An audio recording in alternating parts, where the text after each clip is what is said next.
Thank you very much. And we're also going to invite Chef René up to the stage, who's the executive chef here at the event centre. And first of all, Duncan, I don't know if you're there still, but it was beautiful words. I had the absolute pleasure of working with Greg a little bit on Peacham Nurseries, and as you say, he's an incredible gentleman, so thank you for that. So those of you that attended the other day, you will have seen 2 days ago we came up with this crazy idea that within just 24 hours, we're going to let AI dictate a restaurant generated entirely by AI solutions. We used 4 different solutions in the end. René here and his team were absolutely incredible in literally just saying, let's run with this, let's do it, whilst other people were like, I'm not sure we're going to be able to deliver this. René literally single-handedly forced through all of the corporation and all of that red tape, and that's why we're standing here today. So firstly, thank you to René.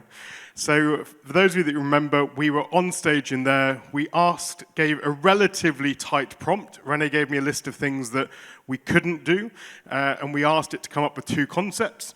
I've got to say that in the 20-odd times we tested it, half the time the concepts were pretty consistent, being Mediterranean or Middle Eastern, and that's what it delivered. So one thing we can say for sure is that AI like to play it safe, for sure. And actually, I think to René's benefit, that was quite useful because he's got an Arabic and a Mediterranean sous chef back there who were able to deliver their thing. So we're going to show you a quick video of the process and then talk you through a little bit of the detail and then what we've learned. So here goes.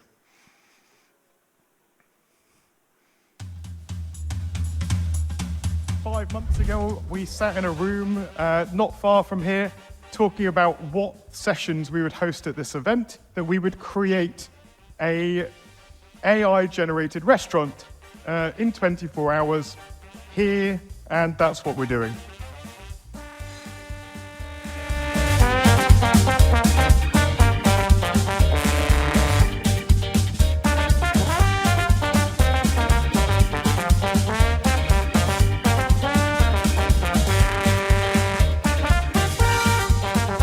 They really wanted to make it as AI as possible. So we then used Canva, and we had Canva, and Canva's a presentation tool.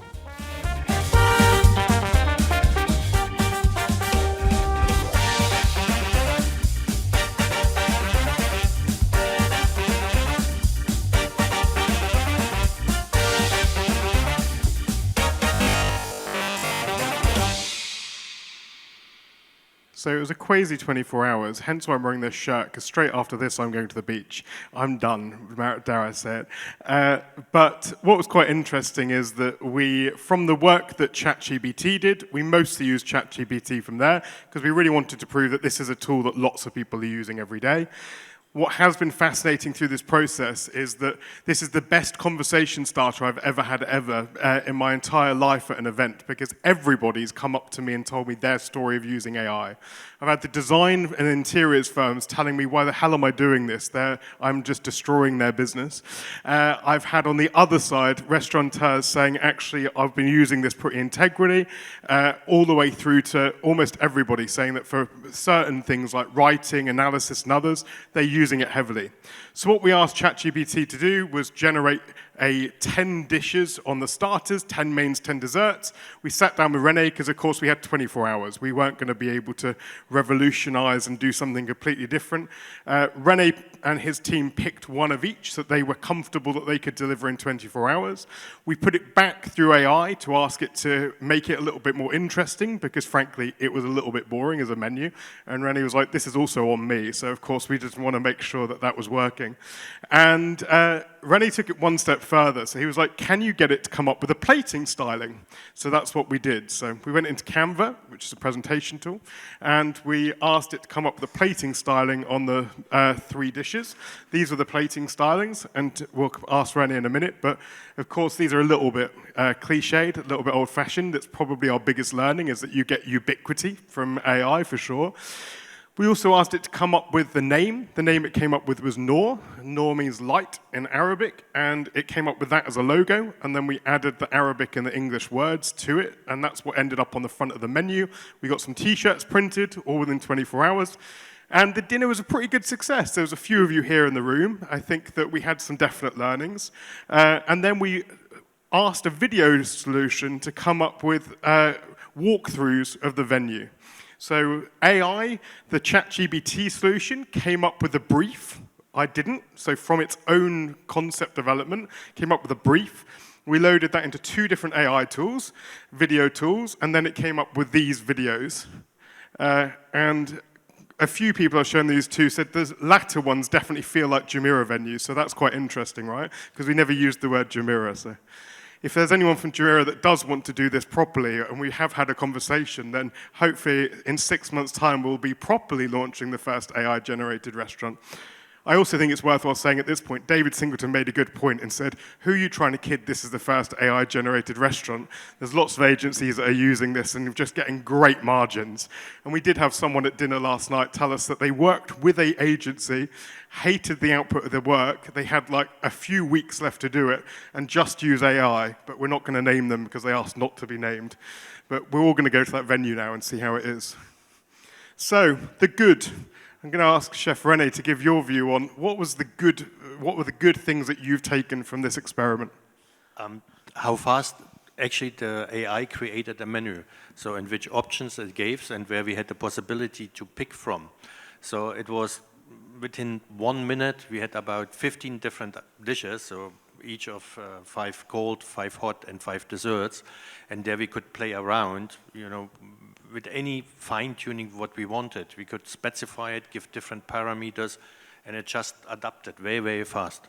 And I guess that we were saying as well that obviously if you've not used this extensively, it's trainable and it learns as it goes. So as long as you use the same GPT, what it will enable you to do is it keeps adapting. So we asked 2 or 3 things, it adapted. But yes. I do think on the bad front, we'll come on to this, one of the issues is we asked it certain restrictions and parameters like gluten-free, and let's just say that there would have been a few ambulances here last night if we'd have followed the response. So. Yeah, that's correct. So, but I think if you, as more specific you are, it will create it, but it may stay old-fashioned. The big win, though, it's got to be said, in terms of the food, was the creme brulee. So it came up with a recipe for a creme brulee, and actually you and your team are really good. It said, can you specifically ask it to give us the recipe? So they took the recipe, and you were all surprised, right? Yeah, we were very surprised. So the recipe was working very, very well, and you could have served it without any issue. It just was like minor things which was different to our recipes. Yeah, 1 egg yolk more. That's all. So without any prompting from me, we did an A/B split test, and that was this guy's idea. We took some guests upstairs into the pastry kitchen. We asked them to taste test it blind, and it was a 50-50 result between the two, of which I've got to say, and when it comes to the ugly, the executive pastry chef was not happy. Let's be clear about this.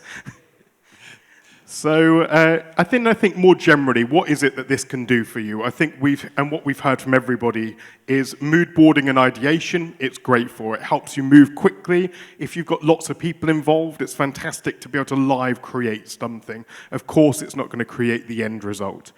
I think that what we know is if you give it highly specific prompts and you give it a lot of guidance, you generally get average to good outcomes. It's the same as anything. Bad in, bad out, and that's the reality.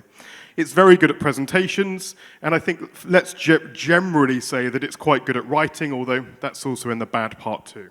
So the bad piece, I'll go first with this. It's not good at looking at the future, right? This is not creating anything that's new. It is a hive mind, and that's what it's generating, and that's what it's creating. And as long as you're aware that that's the output, then that's great. I think that it does deliver the lowest common denominator as a default, and again, that's linked to that hive mind. It's really bad at giving you buzzwords, and also there is a whole load of BS, and you have to check the accuracy. There are things that it's popping out that are just completely untrue. And I think that it's one of the things that I've learned to ask is this factual? And it often comes back and says, I'm not designed to be factual. So, which is quite a problem in its own mind. And I think we talked a little bit about depth of emotion, right? So that's correct. There's no love, right? No, there's no love. It's very straightforward, very logical. Yeah. And in terms of the bad for you, I mean, you've picked up a couple of bits, but I mean, is there anything else that you would pick up? Well, it can't judge taste. Yeah, so you still have to correct the taste, right? So sometimes too sour, you know, the balancing of the dishes, they are not given. Yeah, that's just the major Although a lot thing. of customers can't judge taste either, right? Correct. So Yeah. that's an entirely different subject, though. So, and in terms of the ugly, I've got to say that, of course, there is plagiarism here. It's funny that when we took some of those recipes and put them back in, it came up with direct things linked to BBC, linked to all these other. So it is literally taking stuff that is someone else's work. Let's be clear that that is the reality of this. I think that from your taste point, the other one is that actually there's a human interaction element here. I would say that we all know that coming up with something on paper, sitting on a desk is one thing. Putting it into practice and living it, operating it and running these things is completely different.